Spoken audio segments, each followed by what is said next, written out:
రెండో రోజు టీడీపీ ఎమ్మెల్యేల సస్పెండ్ అయ్యారు. రైతు సమస్యలపై చర్చించాలంటూ టీడీపీ సభ్యులు నిరసన చేపట్టారు. స్పీకర్ వెల్లోకి వెళ్లి ప్రభుత్వానికి వ్యతిరేకంగా నినాదాలు చేశారు. సభా కార్యక్రమాలను అడ్డుకు తగిలారంటూ టీడీపీ ఎమ్మెల్యేలను స్పీకర్ సస్పెండ్ చేశారు. The motion is carried. Then the bill is carried. I shall not put the class to vote. There are no amendments to pass through. Enact formula and law title and they are before the House.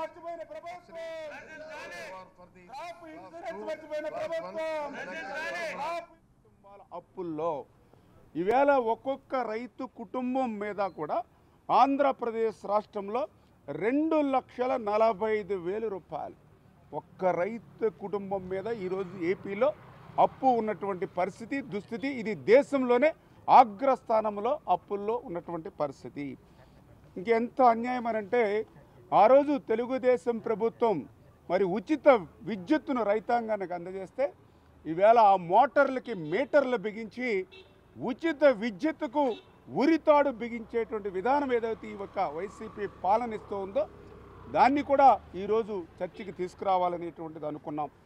అదేవిధంగా ఆ రోజు పాదయాత్రలో మరి అదేవిధంగా మరి మేనిఫెస్టోలో చెప్పడం జరిగింది. ఏదైతే రైతు భరోసా పేరు మీద 13,500 రూపాయలు ఇస్తానని చెప్పి ఈవేళ అధికారంలోకి వచ్చాక 7,500 రూపాయలు మాత్రమే ఇవ్వడంతో ఒక్కొక్క రైతు కూడా సంవత్సరానికి 6,000 రూపాయల చొప్పున 5 సంవత్సరాల్లో 5 ఆరులు 30,000 రూపాయలు రైతు భరోసా పేరు మీద నష్టపోయి ఇది ఒక రైతు దగాగా మరి రైతు మోసంగా ఈవేళ ఏదైతే ఈవేళ చర్చకు వస్తుందనేటువంటి భయంతో ఈవేళ తిరస్కరించినటువంటి పరిస్థితి దుస్థితి.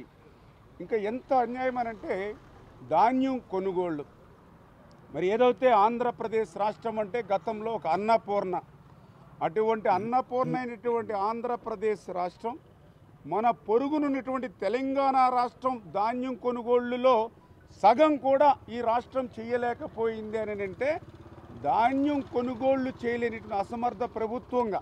ఎందుకంటే మొన్ననే మనం చూసాం ఏదైతే 2022, 2023 గత సంవత్సరం సార్వా దాల్వా పంట చూస్తే తెలంగాణలో 1.31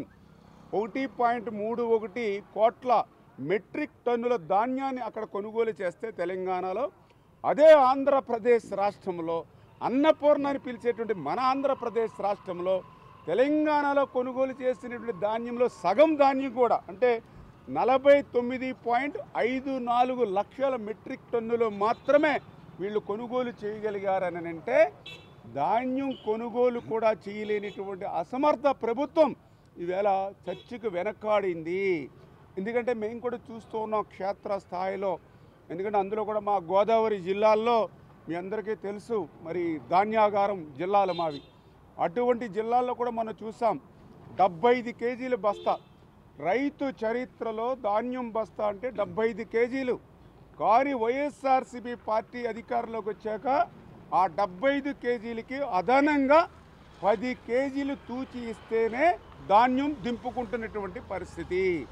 ఈవేళ రైతుల పక్షాన అసెంబ్లీలో నిలదీద్దాం అనుకున్నాం. ఒక కేజీ పంచదార మేము కొనుక్కుంటే మాకేమన్నా ఒక 200 గ్రాములు మాకేమన్నా ఎక్స్ట్రా ఇస్తారా? ఒక లీటర్ పెట్రోల్ మేము బైకులో కొట్టించుకుంటే ఒక 100 ml మాకేమన్నా ఎక్కువ పోస్తాడా? మా ఇంటికి మేము 25 కేజీలు బియ్యం కట్ట కొనుక్కుంటే ఒక 2 కేజీలు బియ్యం ఏమన్నా మాకు అదనంగా మూటలు ఇస్తాడా? మరి ఎక్కడ ఇవ్వండి? రైతులు మేము 6 గాలం పగలనక రాత్రనక కష్టపడి పంట పండిస్తే 10 కేజీలు ఈ ప్రభుత్వానికి ఎందుకు ఇవ్వాలి? కష్టంలో ఉన్నటువంటి రైతుని కూడా ఎందుకు ఈ ప్రభుత్వం ఇట్లా దోపిడీ లూటీ చేయాలని ఈవేళ అసెంబ్లీలో నిలదీస్తామని చెప్పే ఈవేళ ఈ వ్యవసాయ తీర్మానాన్ని నిర్విఘ్నంగా తిరస్కరించినటువంటి పరిస్థితి. ఇంకా ఎంత దారుణం అంటే మా జిల్లాలోనే ఉన్నారు ఏదైతే సివిల్ సప్లైస్ మంత్రి, మరి ఆయన శాఖ మీద ఆయన మాట్లాడి కానీ ఇతరత్రాన్ని మాట్లాడుతూ ఉంటాడు. మరి ఏదైతే మొన్ననే చూసాం ఏదైతే సార్వాలో కానీ దాల్వాలో కానీ ధాన్యం కష్టపడి పండించి ఎగుమతి చేసే లారీని ట్రాక్టర్ని రైస్ మిల్లుకి పంపిస్తే ధాన్యం దింపుకోవాలని అంటే మిల్లుకి 20,000.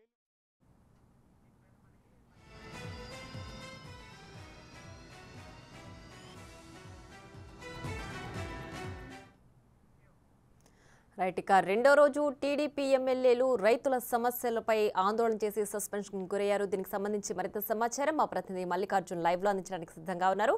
మల్లికార్జున్, చెప్పండి, టీడీపీ ఎమ్మెల్యేలు రెండో రోజు కూడా సస్పెండ్ అయ్యారు. దీనికి సంబంధించి పూర్తి డీటెయిల్స్ ఏంటి? ప్రియా, మూడో రోజు కూడా ఏపీ అసెంబ్లీలో గందర వాతావరణం నెలకొందని కూడా చెప్పుకోవచ్చు. ఉదయం ప్రారంభమైన 9 గంటల నుంచి కూడా టీడీపీ నేతలు ఏదైతే వాయిదా తీర్మానం ఇచ్చారో వాయిదా తీర్మానంపై కూడా వాళ్ళు పట్టుబడటం జరిగింది. ఇదే నేపథ్యంలో స్పీకర్ పోడియం వద్ద కూడా వాళ్ళు చుట్టుముట్టడం జరిగింది.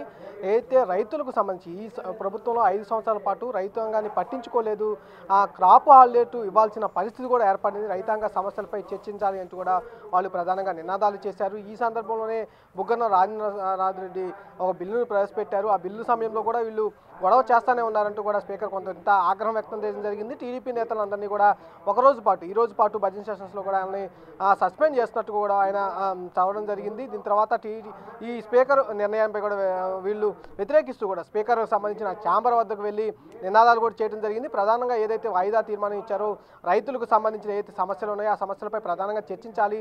ప్రతిపక్ష నేతలకు గొంతు నొక్కేస్తున్నారు, స్పీకర్ అసలు అవకాశం ఇవ్వట్లేదు, ప్రతిపక్ష నేతల గొంతు నొక్కకుండా అవకాశం ఇవ్వాలి, కంపల్సరీగా ఏదైతే సమస్యలు ఉన్నాయో ఆ సమస్యలపై మేము చర్చించడానికి సిద్ధంగా ఉన్నామంటూ కూడా టీడీపీ నేతలు మొదటి నుంచి చెప్తా ఉన్నారు. గత 2 రోజుల నుంచి కూడా వాళ్ళ పలు దఫాల సమస్యలపై కూడా వాళ్ళు ఆందోళన నిర్వహిస్తూ ఉన్నారు. ఈ రోజు వాయిదా తీర్మానానికి వచ్చే పంటలకు సంబంధించి ఏదైతే పంటల సమస్యలు కావచ్చు, రైతు సమస్యలు కావచ్చు, అట్లా గిట్టుబాటు ధరలకు సంబంధించిన అన్ని అంశాలపై కూడా చర్చించేందుకు మేము వాయిదా తీర్మానం ఇస్తున్నామంటూ కూడా ముందుగా ర్యాలీకి వెళ్లే సమయంలో కూడా టీడీపీ నేతలు చెప్పడం జరిగింది. తర్వాత అసెంబ్లీ ప్రారంభమైన తర్వాత వాళ్ళు ఏదైతే స్పీకర్ పోడియం దగ్గరికి వెళ్ళి నినాదాలు చేయడం జరిగింది. ఈ నేపథ్యంలోనే వాళ్ళు సస్పెండ్ గురి కావడం జరిగింది. సస్పెండ్ గురి అయిన తర్వాత వెంటనే స్పీకర్ ఛాంబర్ వరకు వెళ్ళడం జరిగింది. అక్కడ ఛాంబర్ వద్ద లోపలకు వెళ్ళనీయకుండా మార్షల్స్ కూడా వాళ్ళని అడ్డుకోవడం జరిగింది. ఈ అడ్డుకున్న నేపథ్యంలో కూడా ఎందుకు ఎమ్మెల్యేల యొక్క ఎమ్మెల్యేలను ఎందుకు అడ్డుకుంటున్నారంటూ కూడా వాళ్ళు ఇంత ప్రశ్నించడం జరిగింది. అక్కడే స్పీకర్ ఛాంబర్ వద్ద కూడా వాళ్ళు నినాదాలు చేయడం జరిగింది. రైతు సమస్యలపై చర్చించాలంటూ కూడా ప్రధానంగా వాళ్ళు నినాదాలు చేయడం జరిగింది. Priya. Right Mallikarjun, thanks for the updates.